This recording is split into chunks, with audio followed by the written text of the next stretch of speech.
नमस्कार दोस्तों, स्वागत है आप सबका अपना यूट्यूब चैनल एनालिसिस क्लासेस में। दोस्तों आज के इस क्लास में सेमेस्टर 4 जिसका इसका सेक paper Indian history and culture diversity उन सभी के लिए इंपॉर्टेंट है, क्योंकि आज की इस क्लास में पिछले वर्ष के क्वेश्चन पेपर को डिस्कस करने वाले और आंसर सहित जो आपके एग्जाम के विषय इंपॉर्टेंट है, क्योंकि अधिकतर प्रश्न जो होता है रिपीटेड प्रश्न होता है।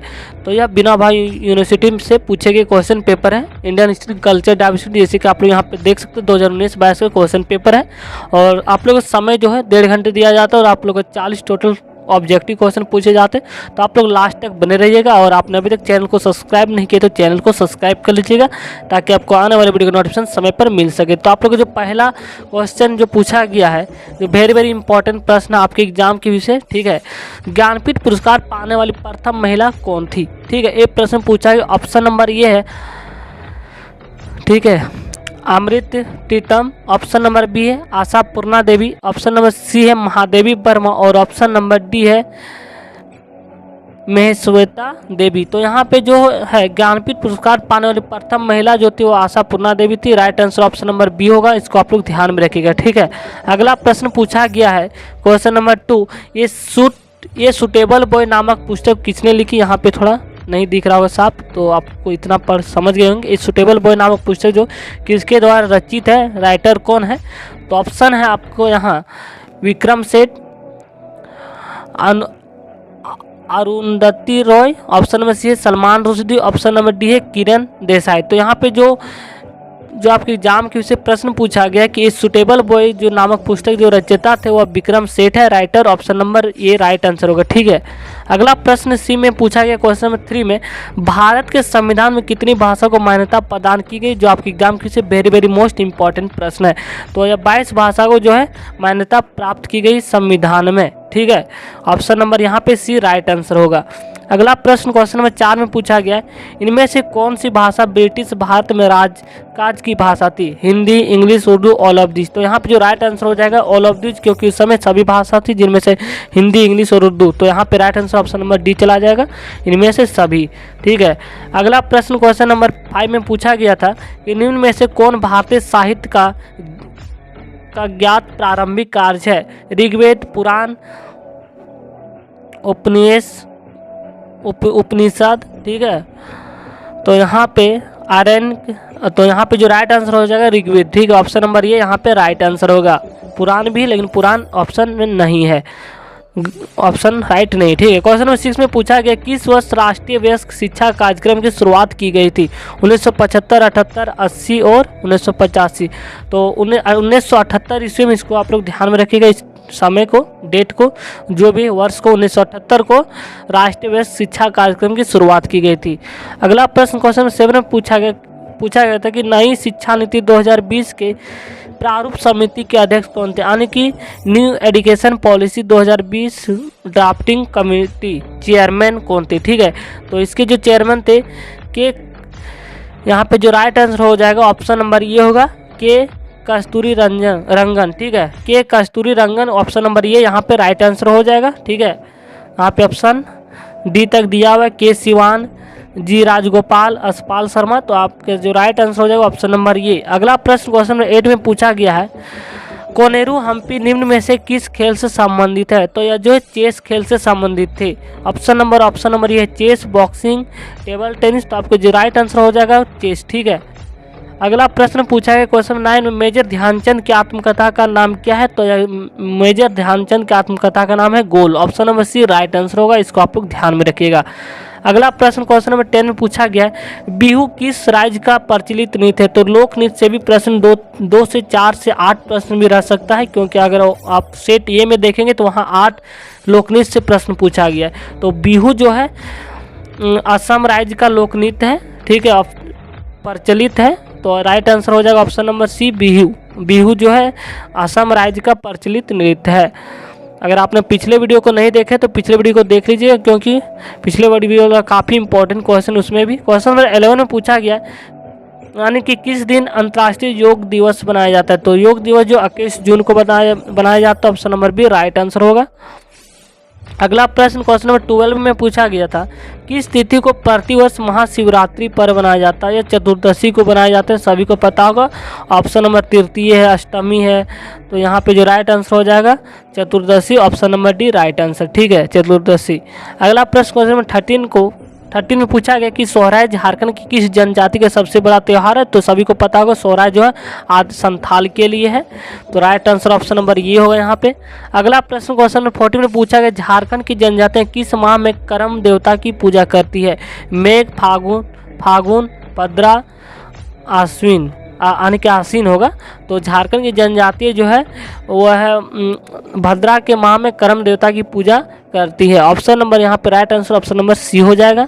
अगला प्रश्न पूछा गया था क्वेश्चन नंबर 15, पंडित भीमसेन जोशी किस प्रसिद्ध क्षेत्र से संबंधित थे? तो यह जो थे एक म्यूजिक क्षेत्र से संबंधित थे, सभी को पता होगा, संगीत से, ऑप्शन नंबर ये राइट आंसर हो जाएगा। आपके ऑप्शन में डांस भी है, जर्नलिज्म है, लिटरेचर है, लेकिन आपको राइट आंसर म्यूजिक होगा। अगला प्रश्न क्वेश्चन नंबर 16 में पूछा गया है कि which among of the following Indian has painting of Bharat माता इन 1905, यानी कि इनमें से किस भारतीय ने 1905 में भारत माता की पेंटिंग बनाई थी?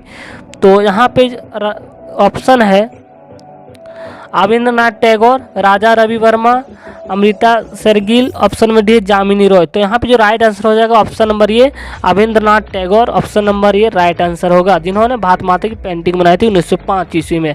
क्वेश्चन नंबर 17 में पूछा गया है कि इनमें से कौन आधुनिक भारतीय कला का पिता कहा जाता है? यानी कि the father of modern Indian art, ठीक है। तो आधुनिक भारतीय कला का जो पिता है वह उसे राजा रवि वर्मा को कहा जाता है, option number B right answer होगा, ठीक है। अगला प्रश्न क्वेश्चन नंबर 18 में पूछा गया था, निम्न में से कौन राजस्थान का लोक नृत्य है? राजस्थान का लोक नृत्य, तो यहाँ ऑप्शन में आपका है झूमर, गरबा, कथक और डांडिया। तो राजस्थान का जो प्रमुख लोक नृत्य है वह है dandiya, option number D right answer हो जाएगा, ठीक है। अगला प्रश्न क्वेश्चन 19 में पूछा गया है, अल्लाह रखा खां निम्न में से किस वाद्य यंत्र में निपुण थे? तबला, सितार, संतूर। क्वेश्चन नंबर 19 में पूछा गया था कि अल्लाह रखा खां निम्न में से किस वाद्य यंत्र में निपुण थे? ऑप्शन नंबर ये tabla, sitar, santoor, option number D shehnai. तो अल्लाह रखा खां जो है वह तबला वाद्य यंत्र से जो थे निपुण थे, ऑप्शन नंबर ये राइट आंसर होगा। अगला प्रश्न क्वेश्चन नंबर 20 में पूछा गया, MS सुब्बलक्ष्मी ने अपनी पहचान क्षेत्र में बनाई थी, किस क्षेत्र में? ऑप्शन नंबर ये Kathak, playing violin, Bharatanatyam, vocal music. तो आपको जो राइट आंसर हो जाएगा option number D vocal music, option number D right answer है, ठीक है। अगला प्रश्न क्वेश्चन नंबर 21 में पूछा गया था, इनमें से किसने 5 विभिन्न शहरों में 5 खगोलीय वेधशालाओं का निर्माण करवाया था? तो स्वाई जय सिंह राइट आंसर होगा, ऑप्शन नंबर बी स्वाई जय सिंह, ठीक है। अगला प्रश्न क्वेश्चन नंबर 22 में पूछा गया था, महाकालेश्वर मंदिर कहाँ स्थित? सभी को पता होगा उज्जैन में, ठीक है। ऑप्शन नंबर यहाँ पे राइट आंसर ऑप्शन नंबर ये होगा। आपके ऑप्शन में नासिक, प्रयाग भी दिया है, बल्कि राइट आंसर ऑप्शन नंबर ये होगा उज्जैन, ठीक है। इसको आप लोग ध्यान में रखिएगा। क्वेश्चन नंबर 23 में पूछा गया है, निम्न में से किस मंदिर का स्थापित भाग गोपुरम होता है? तो यह और आपके ऑप्शन में जो है चोल टेम्पल, और आपका जो राइट आंसर हो जाएगा चंदेला टेम्पल, ठीक है। और राइट आंसर ऑप्शन नंबर ये। अगला प्रश्न क्वेश्चन में 24 में पूछा गया है, निम्न में से किस काल की मूर्ति शिल्प में नटराज की कैसे प्रतिमा बनाई जाती थी? तो चोल साम्राज्य के समय में बनाया जाता था नटराज की कैसे प्रतिमा, ठीक है। Option number B C right answer होगा चोल, ठीक है।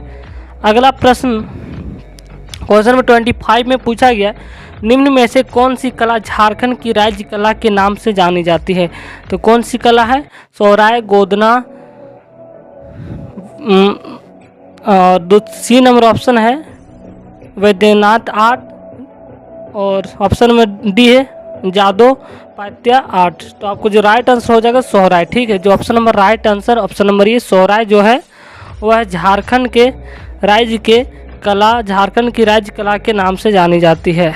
अगला प्रश्न क्वेश्चन नंबर 26 में पूछा गया है, निम्न में से कौन झारखंड की लोक कला नहीं है? तो सोहराय भी झारखंड की लोक कला है, तो आपको जो ऑप्शन जो राइट आंसर हो लावनी, ठीक है। ऑप्शन नंबर डी है लावनी, जो कि झारखंड की वो लोक कला नहीं है, और ऑप्शन नंबर ए, बी और सी तीनों है, ठीक है। क्वेश्चन नंबर 27 में पूछा गया, किस वर्ष झारखंड विधानसभा ने जनजातियों के लिए के लिए अलग यानी कि पृथक सरना कोड का प्रस्ताव को पारित किया। ऑप्शन नंबर ये है 2018, 19, 20, 21। तो राइट आंसर 1900 यानी कि right answer option number C होगा 2020 में। ठीक है, अगला प्रश्न क्वेश्चन नंबर 28 में पूछा गया है, इनमें से कौन लोकहितवादी के नाम से जाना जाता था? तो लोकहितवादी के नाम से गोपाल हरि देशमुख को जाने जाते थे और राइट आंसर ऑप्शन नंबर ये होगा। इसको आप लोग ध्यान में रखिएगा, इंपॉर्टेंट। ठीक है, क्वेश्चन नंबर 29 में वेरी वेरी मोस्ट इंपॉर्टेंट प्रश्न पूछा गया, निम्न में से कौन ब्रह्म समाज के संस्थापक थे? तो राजा राम मोहन राय, सभी को पता होगा। Right answer option number B, और इस बार के लिए भी इंपॉर्टेंट है। अगला प्रश्न क्वेश्चन नंबर 30 में पूछा कि प्रधानमंत्री नरेंद्र मोदी ने आज़ादी का अमृत महोत्सव की शुरुआत कब की थी? या तो 2021 में 12 मार्च 2021। ठीक है, एग्जैक्ट डेट आप लोग को पता होनी चाहिए। क्वेश्चन नंबर 31 में पूछा कि भारत के 75वें आज़ादी दिवस यानी कि इंडिपेंडेंस डे बनाया गया, उसका विषय क्या था? ठीक है, theme national first always first. Right answer option number ये होगा, नेशनल फर्स्ट ऑलवेज फर्स्ट। अगला प्रश्न क्वेश्चन नंबर 32 में पूछा कि भारत के राष्ट्रीय ध्वज का जो नेशनल फ्लैग का जो डिजाइन तैयार किसने किया था? प्रारूप। ठीक है, तो आपके ऑप्शन नंबर ये है पेंगल वैकेनिया, जो कि आपका जो राइट आंसर हो जाएगा यहाँ पे 32 का ऑप्शन नंबर ए, बी और सी और डी दिया, जिनमें सी है Sarojini Naidu, option number D है बंकिम चंद्र चटर्जी, जो कि सी भी नहीं होगा, डी भी नहीं होगा, और ऑप्शन नंबर बी है घोष जी, ये भी नहीं है, और ऑप्शन नंबर ये आपका राइट आंसर होगा। ठीक है, जो राइट आंसर ऑप्शन नंबर ये होगा पिंगली वेंकैया, जो आपका राइट आंसर ऑप्शन नंबर ये होगा। इसको आप लोग ध्यान में रखिएगा, इंपॉर्टेंट है। क्वेश्चन नंबर 33 में पूछा गया था किसने प्रथम भारतीय स्वाधीनता दिवस का भाषण दिया था? तो इसका राइट आंसर हो जाएगा ये होगा Pandit Jawaharlal Nehru, option number C right answer. ठीक है, अगला प्रश्न पूछा गया 34 में जालियांवाला बाग नरसंहार किस तिथि को हुआ था? सभी को पता होगा 13 अप्रैल 1919 को। Right answer option number C, और कहाँ हुआ था? तो अमृतसर में हुआ था। ठीक है, क्वेश्चन नंबर 35 में पूछा कि इनमें से कौन राज परिवार में जन्म लिया था और श्री कृष्ण का ही भक्त था या थी? तो मीराबाई थी। ठीक, ऑप्शन नंबर ये राइट आंसर सभी को पता होगा। नेक्स्ट ऑप्शन में आपका बी है रामानंद तुकाराम तुलसीदास, तो आपका राइट आंसर मीराबाई, जो कि शुरू से ही कृष्ण के भक्त थे। क्वेश्चन नंबर 36 में पूछा कि 16वीं शताब्दी के तपस्वी हिंदू संत और समाज सुधारक चैतन्य महाप्रभु का जन्म कहाँ हुआ था? तो यह बंगाल में हुआ था, नदिया जिला में। ठीक है, right answer option number B होगा। अगला प्रश्न क्वेश्चन में 37 में पूछा गया कि गुप्तकालीन बाघ गुफा चित्रांकन इनमें से किस राज्य में स्थित है? तो यह मध्य प्रदेश राज्य में स्थित है, सभी को पता होगा। राइट आंसर ऑप्शन नंबर ये होगा।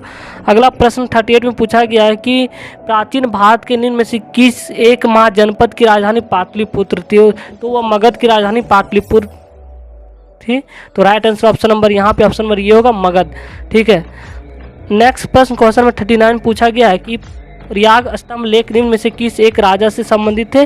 तो यह जो है चंद्रगुप्त, ऑप्शन नंबर बी है, ऑप्शन नंबर ये है समुद्रगुप्त, ऑप्शन नंबर सी है कुमारगुप्त, ऑप्शन नंबर डी है विक्रमादित्य। तो यहाँ आपका जो राइट आंसर हो जाएगा ऑप्शन नंबर ए समुद्रगुप्त, जो थे इसी से राजा से संबंधित थे प्रयाग स्तंभ लेख। ठीक है, अगला प्रश्न क्वेश्चन नंबर 40 अंतिम प्रश्न है, पूछा गया है कि इनमें से कौन सा वेद वेदात्री का भाग नहीं है? ऋग्वेद, सामवेद, यजुर्वेद, अथर्ववेद। तो आपको जो राइट आंसर हो जाएगा अथर्ववेद। इन्हीं में से एक ऑब्जेक्टिव प्रश्न जो वेरी वेरी मोस्ट प्रश्न पूछा जाता है कि कौन सा वेद है जो सबसे पुराना ऋग्वेद है? तो ऋग्वेद वेद है सबसे पुराना ऋग्वेद, जो आपका राइट आंसर हो जाएगा ऋग्वेद। ठीक है, ऑप्शन नंबर ये। और अगला प्रश्न पूछा जाता है कि वेदों की संख्या कितनी? ये भी प्रश्न पूछा है, तो वेदों की संख्या 4 होती है। ठीक है, ये सभी पता होगा, ऋग्वेद, सामवेद, यजुर्वेद और अथर्ववेद। ठीक है, तो थैंक यू। अगर आपने अभी तक चैनल को सब्सक्राइब नहीं किया तो चैनल को सब्सक्राइब कर लीजिएगा, ताकि आपको आने वाले वीडियो नोटिफिकेशन समय पर मिल सके। थैंक यू, धन्यवाद। और वीडियो को अच्छा लगे तो लाइक, कमेंट और वीडियो को अधिक से अधिक आप लोग शेयर करें। Thank you.